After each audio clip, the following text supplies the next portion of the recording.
It's Carolyn Kenady with the Dolores Heights Improvement Club.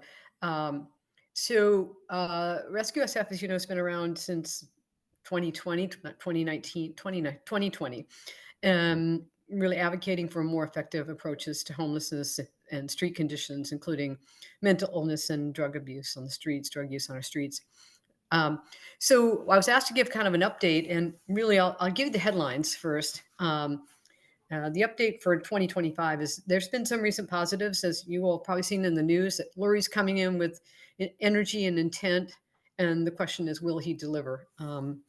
And we're moving away from harm reduction to recovery focused shelter and housing, which from perspective of the drug treatment programs, that's a shift in San Francisco's policies.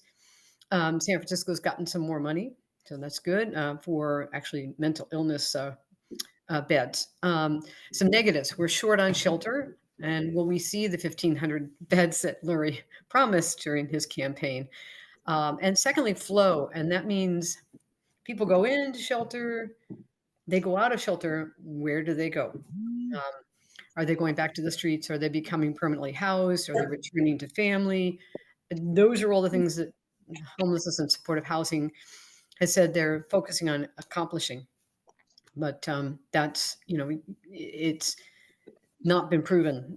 The metrics aren't there yet. There's been some concrete progress in 2025.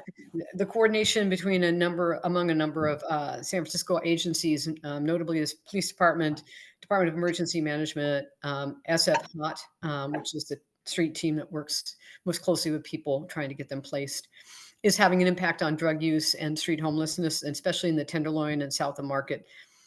Even my nearby neighborhood, the Castro, mixed results for the Mission District, which feels like they're getting some of the people who've been displaced in those areas where there's efforts to clear the streets. There's been $27 million granted to the city of San Francisco for treatment beds for people with serious mental illness, including locked beds. These are for people who just can't take care of themselves at this moment and need significant care.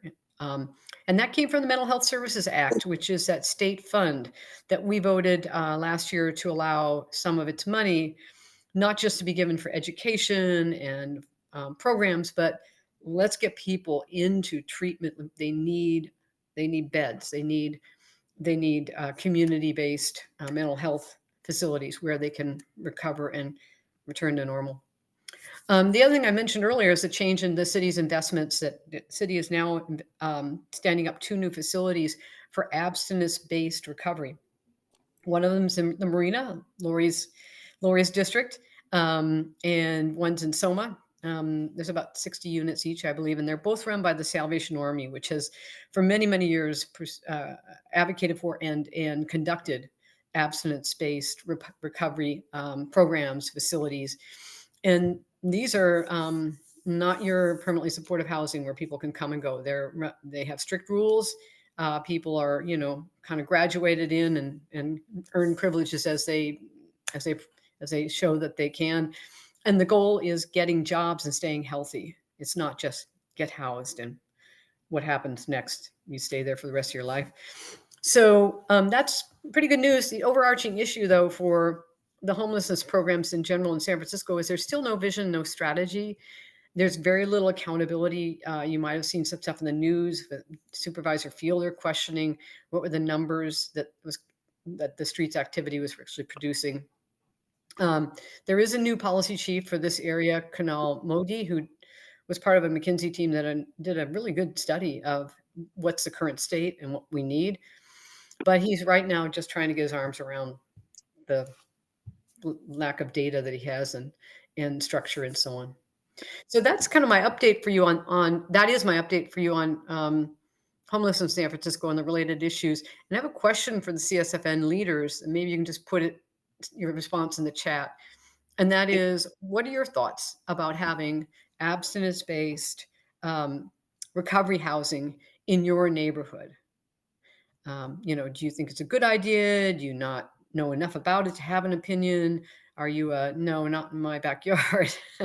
Because this is something there's definitely been some discussion about having more an even distribution of facilities across the city. It's not just been limited to abstinence-based recovery, but I'm just zeroing in on that particular area because it's new. They're piloting it in these two neighborhoods.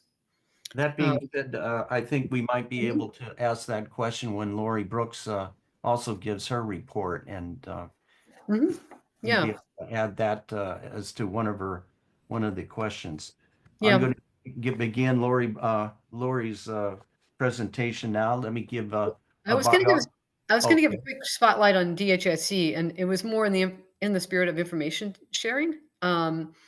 So we've been around since the late 1940s, and what are we doing now? Well, we're very concerned about the upzoning map, as many of you are, and we're going to see our it's proposing to change our heights from 35 to 40 feet or 50 feet and 65 feet on the transit corridor of Church Street. So that's something we've been working on quite a bit and talking to our supervisor about. Secondly, this is something new for us. We had a big success raising money for Mission High School scholarship. Mission High is quite near our neighborhood, like 3 blocks away. And we were able to give three seniors who are graduating and accepted at UC campuses $5,000 grants to help them meet incidentals. And literally, Mission High sends more kids to UC, get more kids into UC campuses than any other high school in the city. But yet some kids can't go because they just lack the money. Their scholarships might not don't cover everything that they need to be able to afford to go to college. So that was something that several neighbors put together, and it met with a lot of interest. And we're working to enlist younger residents in our organization. Um, like many of you, I started in this role a while ago. We were all getting older. I want to get the next generation involved with DHIC by promoting their events and asking them to recruit people to come to our block parties, our meet the neighbors events, and so on, so we can have some succession planning here and pass the torch and keep our organization strong.